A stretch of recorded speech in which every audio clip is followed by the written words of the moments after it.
Hello student, welcome on my channel. आज मैं आपके लिए हिंदी के व्याकरण में वाच्य चैप्टर लेकर आई हूँ। तो आइए देख लेते हैं सबसे पहले वाच्य टॉपिक है क्या, जिसको इंग्लिश में वॉइस भी कहा जाता है। तो आइए देख लेते हैं। सबसे पहले इन सेंटेंसों को पढ़ते हैं। जैसे हलवाई मिठाई बनाता है और चित्रकार द्वारा चित्र बनाया जाता है, नानी माँ से चला नहीं जाता। तो उपयुक्त वाक्यों की क्रियाओं के लिंग, वचन और पुरुष का जो विधान है ना, वो अलग अलग हुआ है। ठीक है। अब मान लो जैसे प्रथम वाक्य में क्रिया का प्रयोग, क्रिया कौन है? बनाना। ठीक है। कर्ता के लिंग और वचन के अनुसार ही चेंज किया गया, अनुसार ही लिखा गया है। मान लीजिए यहाँ पे हलवाई मिठाई बनाता है, तो यहाँ पे हलवाई का लिंग क्या है कि वो पुल्लिंग है, आदमी है। तो इसलिए उसकी जो क्रिया है ना, यहाँ पे बनाता है लिखा है, क्योंकि वो पुरुष है, इसलिए वो हम लिखेंगे कि हलवाई मिठाई बनाता है। हम ये नहीं लिखेंगे कि हलवाई मिठाई बनाती है, क्योंकि अगर वो हलवाइन होती तब हम लिखते हैं हलवाइन मिठाई बनाती। इसलिए यहाँ पे कर्ता में जो सब लिंग है उसके हिसाब से ही क्रिया बदलेगी। इसी तरीके से दूसरे वाक्य में क्रिया का रूप कर्ता के अनुसार नहीं बल्कि कर्म यानी कि के अनुसार, लिंग और वचन के अनुसार है। फॉर एग्जाम्पल यहाँ पे चित्रकार द्वारा चित्र बनाया जाता है, तो यहाँ पे चित्रकार कोई भी हो सकता है, लड़का या लड़की। यहाँ पे लिंग की नहीं बल्कि कर्म की प्रधानता है कि कर्म क्या हुआ, चित्र बनाने का। ठीक है। लेकिन तीसरे वाले वाक्य में क्रिया ना तो कर्ता के अनुसार है और ना ही कर्म के अनुसार प्रयुक्त हुई है, बल्कि यहाँ पे क्रिया भाव के अनुसार ही हुई है। ठीक है। तो जैसे कि नानी माँ से चला नहीं जाता। ठीक है। तो यहाँ पे क्रियाओं का यही जो विधान है ना, वाच्य कहलाता है। तो इसकी परिभाषा आप देख लीजिए।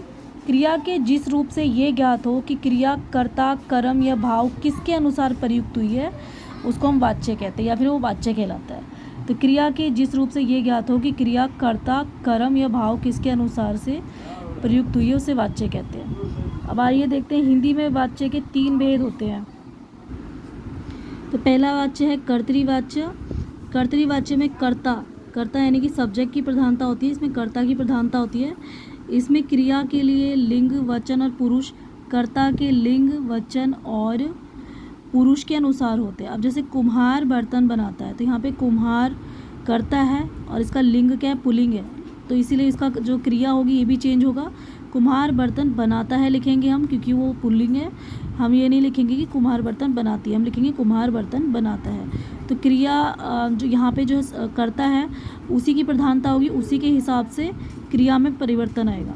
ऐसी लड़कियाँ विद्यालय जाती हैं, तो यहाँ पे लिंग लड़कियों का है, इसलिए यहाँ पे जो क्रिया होगी, ठीक है, वो जाती आएगा, जाती हैं।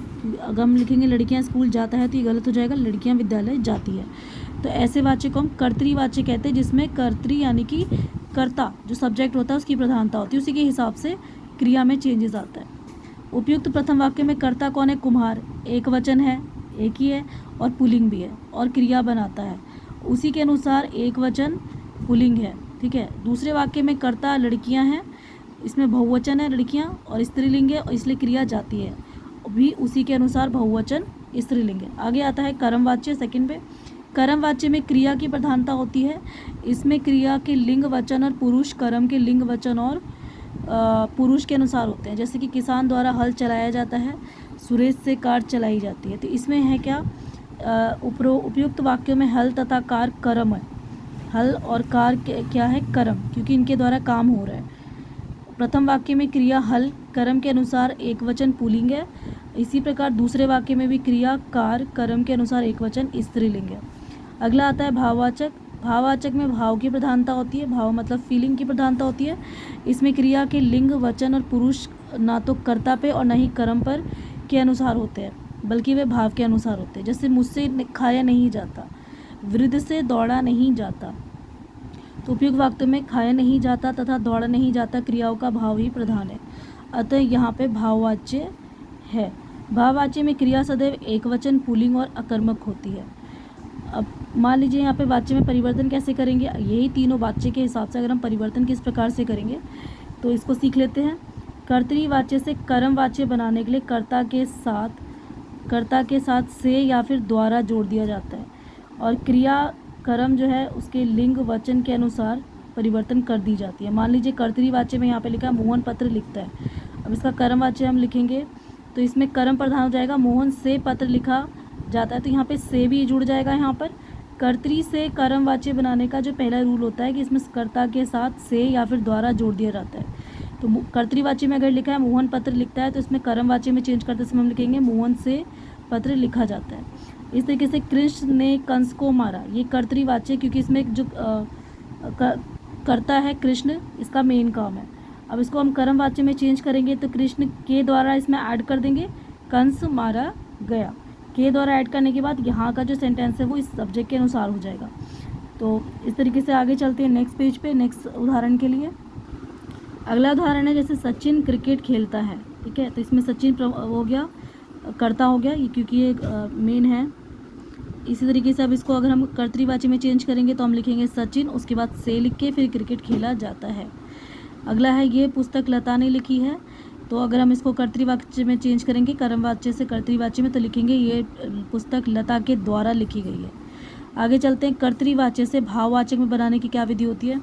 कर्तृवाची से भाववाची में परिवर्तन करते समय कर्ता के साथ से लगा देते हैं, ठीक है, और इसमें क्रिया जो है वो एक वचन, पुल्लिंग तथा अन्य पुरुष में कर दी जाती है। फॉर एग्जाम्पल यहाँ पे कर्तृवाची में है बालक नहीं पढ़ता, बालक नहीं हंसता। अब इसका भाववाचक करेंगे तो हम बोलेंगे बालक से हंसा नहीं जाता, तो यहाँ पे से लगा के इसको चेंज करेंगे, ठीक है। पक्षी उड़ते हैं तो हम लिखेंगे पक्षियों से उड़ा नहीं जाता। ये क्यों चेंज कर रहे हैं हम, क्योंकि हम कर्तृवाची से भाववाची में चेंज कर रहे हैं, ठीक है। रंजन नहाया तो रंजन से नहाया गया। हिरन दौड़ता है, हिरन से दौड़ा जाता है। तो इस तरीके से हमने यहाँ पे आज वाच्य कंप्लीट कर लिया है, ठीक है, जिसमें हमने कर्तृवाची से भाववाची बनाने सीखा और कर्मवाची से कर्तावाची से कर्मवाची बनाना सीख लिया है। तो मिलते हैं नेक्स्ट वीडियो में किसी नए ग्रामर के टॉपिक के साथ। तब तक के लिए आप मेरे चैनल को सब्सक्राइब कर लीजिए, मेरे वीडियो को लाइक शेयर कमेंट कर दीजिए ज़्यादा मात्रा में, ताकि मैं ज़्यादा वीडियो बनाती रहूँ आपके लिए। तब तक मिलते हैं नेक्स्ट वीडियो में, तब तक के लिए बाय बाय।